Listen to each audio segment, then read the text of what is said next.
नमस्कार, मैं प्रवीण गौतम। दोस्तों, वीडियो में आपको दिखाएंगे कि बीजेपी सरकार के मंत्री से लेकर बीजेपी की प्रवक्ता वंदे मातरम सुनाने में कैसे अब्बा जब्बा डब्बा हो जाते हैं। दो वीडियो में आपको ऐसे दिखाऊंगा जो इस बात को दिखाते हैं कि बीजेपी वंदे मातरम के मुद्दे पर राजनीति तो करती है, लेकिन जब एंकर गाने को बोलते हैं तो या तो वंदे मातरम के साथ अत्याचार कर देते हैं या फिर खुद ही नहीं आता और दूसरों पर कंपल्सरी करने की डिमांड कर रहे हैं। वंदे मातरम गाने को लेकर बीजेपी के दो नेताओं का कितना बुरा हाल होता है, वीडियो देखकर आप हंसते हंसते लोटपोट हो जाएंगे। पहले बात करते विशाल डडलानी की।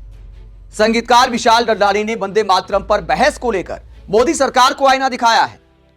विशाल डडलानी क्या कहते हैं वंदे मातरम पर जब 10 घंटे की बहस की गई तो विशाल डडलानी कटाक्ष करते हुए, देश की समस्याएं बताते हुए और सरकार को धन्यवाद करते हुए क्या कहते हैं, मोदी सरकार को आईना दिखाते हुए एक वीडियो उन्होंने जारी किया अपने सोशल मीडिया पर, और क्या कहते हैं जरा देखिए।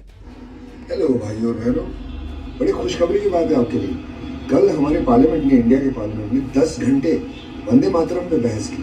वंदे मातरम जो कि एक बहुत मशहूर और चहीता देश गीत है जो कि बंकिम चंद्र चटर्जी ने लिखा है, लोग इसे बहुत चाहते हैं। इस पे बहस हुई पार्लियामेंट में और इस बहस की वजह से मैं आपको बता दूं, इंडिया की बेरोजगारी का प्रॉब्लम सॉल्व हो गया है, इंडिगो वाली प्रॉब्लम सॉल्व हो गई है, एयर पोल्यूशन की प्रॉब्लम सॉल्व हो गई है। इमेजिन 10 घंटे एक पोल पे डिबेट हुई है, इन बातों का जिक्र तक नहीं हुआ, लेकिन ये बातें सब इस डिबेट की वजह से सॉल्व हो गई है। ये डिबेट जो आपके टैक्स के पैसों का 1 मिनट पार्लियामेंट में 2.5 लाख रुपए कॉस्ट करता है, 10 घंटे मतलब 600 मिनट, काउंट कीजिए।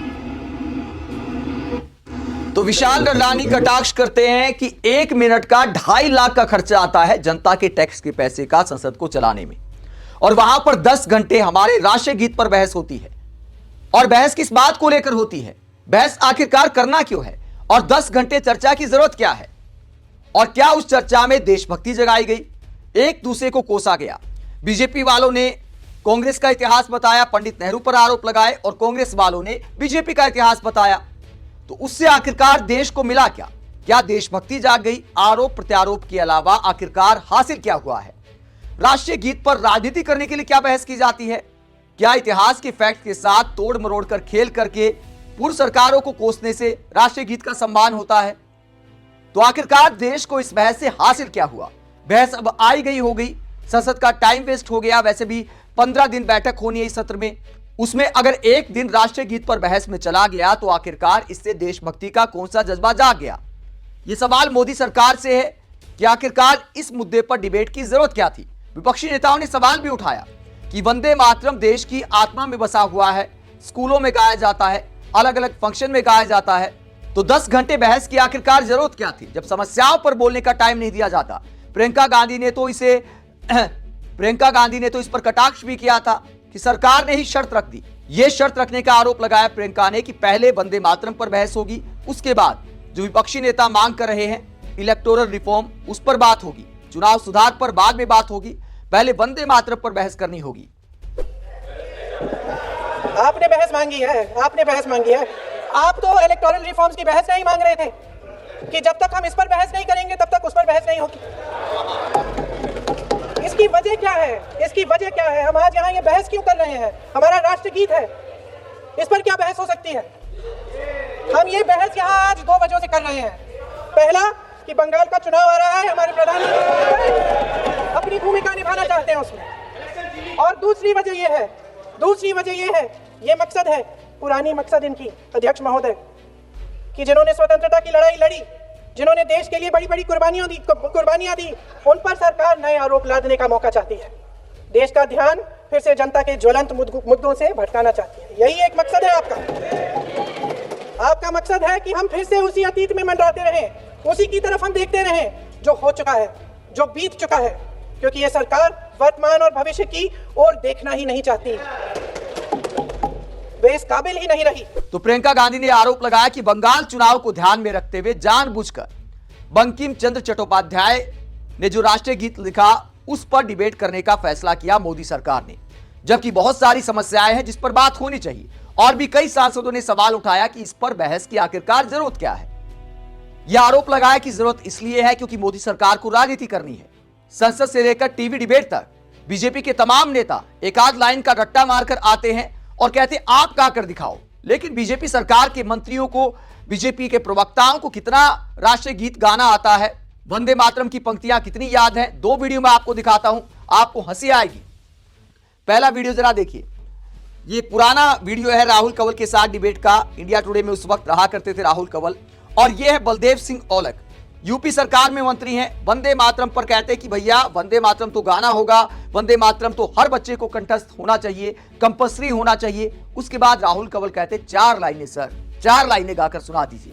हालत कैसे खराब होती है। पहले कहते भैया टेलीफोन पर सुना दूंगा, राहुल कंवल आपको टेलीफोन पर सुना दूंगा। कितना आसान है फोन पर सुनाना, सामने वाले को बुद्धू समझा है। सामने लिखा हुआ पढ़कर कोई भी फोन पर सुना देगा, लेकिन टीवी डिबेट में लाइव सामने कुछ था नहीं, तो अब्बा जब्बा डब्बा हो जाता है। और क्या हालत होती है जरा देखिए।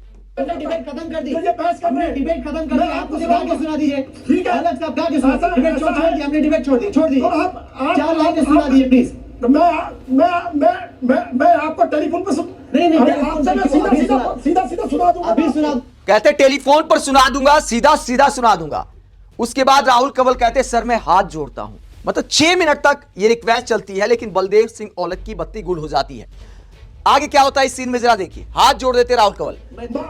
महाराज से सुना रहे थे, तो ये जो विषय आप कह रहे हो कि कंपल्सरी हो सर। अरे औलख साहब मैं तो वेट कर रहा हूं, मैं हाथ जोड़ के सर, हाथ जोड़ के आपसे रिक्वेस्ट कर रहा हूं, आप गा के सुना। आप एग्जांपल सेट कीजिए ना। हमारे दर्शकों में कईयों को नहीं आता वंदे मातरम, मेरे को मानने में कोई संकोच नहीं कि मुझे पूरा वंदे मातरम नहीं आता। आप तो हाथ जोड़ लेते राहुल कंवल, बार बार कहते हैं बलदेव सिंह औलख मैं आपको फोन पर सुना दूंगा, मुझे सर्टिफिकेट नहीं चाहिए, मुझे विपक्षी प्रवक्ताओं का या फिर किसी मौलाना का सर्टिफिकेट नहीं चाहिए। राहुल कंवल कहते सर सर्टिफिकेट की बात नहीं, मैं हाथ जोड़ता हूं आपसे, देश आपसे चाहता है कि आप देश को प्रेरित करें, 4 लाइनें सुनाएं। उसके बाद लास्ट में क्या होता है, राहुल कंवल को भी आखिरकार रिक्वेस्ट करते करते गुस्सा आ जाता है, वो भी ब्लास्ट हो जाते हैं। सीन नंबर 3 देखिए इस वीडियो का। आपको आता ही नहीं औलख साहब, औलख साहब आपको गाना आता ही नहीं है, आप दूसरों को कंपल्सरी बनाना चाहते हैं, आपको आता नहीं है गाना सर, आपको गाना आता नहीं है, आप दूसरों को कंपल्सरी बना रहे, ये तो हाइट ऑफ हिपोक्रेसी है। मेरी बात सुन सर। तो राहुल कंवल भी ब्लास्ट कर जाते हैं और कहते हैं हाइट ऑफ हिपोक्रेसी है, आपको आता नहीं है और दूसरों को कंपल्सरी करना चाहते हैं। तो बलदेव सिंह औलख सुना नहीं पाए और जो सुनाते हैं उनका कैसा हाल होता है। दूसरा वीडियो मैं आपको दिखाता हूं, सुप्रिया स्नेत ने शेयर किया और इसमें वो क्या लिखती हैं। ये नमूने वंदे मातरम पर चर्चा कर रहे हैं और ये है नवीन कुमार सिंह, बीजेपी प्रवक्ता, चैनल की डिबेट में इनको लिखा गया। और क्या सुनाते हैं वंदे मातरम के साथ, कैसे अत्याचार करते हैं जरा देखिए।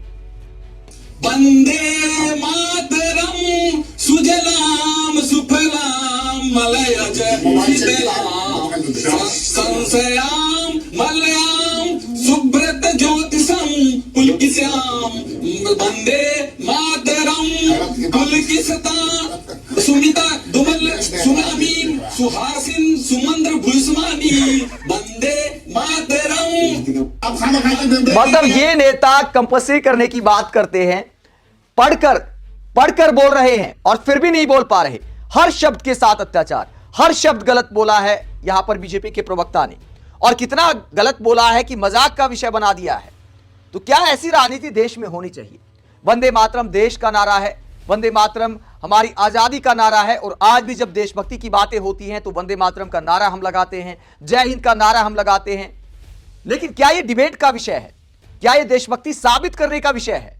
क्या वंदे मातरम की डिबेट मोदी सरकार को भारी पड़ गई है, क्योंकि टीवी डिबेट से लेकर संसद तक मजाक बन गया है। बीजेपी प्रवक्ता खुद फंस गए हैं, विपक्षी सांसद बीजेपी का इतिहास बता रहे हैं, पूछ रहे हैं कि आपके पूर्वज उस वक्त क्या कर रहे थे जब आजादी की लड़ाई लड़ी जा रही थी, तो आरएसएस वाले क्या कर रहे थे। एक के बाद एक कागज संसद में दिखाए जा रहे हैं और बीजेपी सांसदों के पास लॉजिक के साथ कोई जवाब नहीं है। सांसद पूछ रहे हैं कि 4 नाम बताइए, संजय सिंह ने तो पूछा था 4 नाम बताइए आपके जो आपकी विचारधारा से जुड़े 4 लोग जेल गए हो आजादी की लड़ाई में, और बीजेपी सांसदों के पास कोई जवाब नहीं होता। वंदे मातरम का नारा लगाकर लोग जेल गए, लाठियां पड़ी उनको। मैं आपके माध्यम से इस सरकार से पूछना चाहता हूं, आरएसएस के 4 लोगों का नाम बताओ जो वंदे मातरम नारा लगा के जेल गए, उनका नाम बताओ आप। 4 लोगों का नाम बताओ आप, अपने 4 पुरखों का नाम आप बताओ। आप नहीं बता सकते क्योंकि आजादी के आंदोलन में आपका कोई इतिहास नहीं, आजादी के आंदोलन में आपका कोई इतिहास नहीं, यही आपकी कुंठा है। तो वंदे मातरम पर 10 घंटे की डिबेट क्या मोदी सरकार की फजीहत करा रही है। कमेंट बॉक्स में अपनी राय जरूर दें, साथ ही चैनल को सब्सक्राइब भी करें। नमस्कार।